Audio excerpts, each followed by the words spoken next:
По кривичните пријави за внуците на Али Ахмети продолжува да се стега обрачот околу сега опозицијската ДУИ и сомнежите за криминал сторени во текот на нивното владење.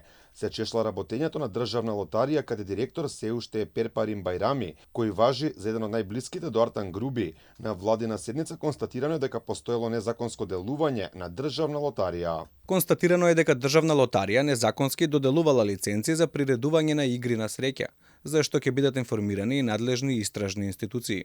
Инаку сомнежи за криминал во Државна лотарија постојат со години. На само 2 дена пред изборот на техничката влада објавија дека ќе потрошат дури 11 милиони и 800 илјади евра за набавка на видеолотариски терминали за приредување игри на среќа. Оваа набавка дојде само една година откако беше договорен тендер со 19 годишен предприемач од Куманово за слична набавка на машини за коцкање. Само во јануари годинава лотарија потрошила скоро 77.000 евра за надворешно рекламирање на џамбо автобуси, а за рекламирање на новите интернет игри потрошиле речиси 120.000 евра.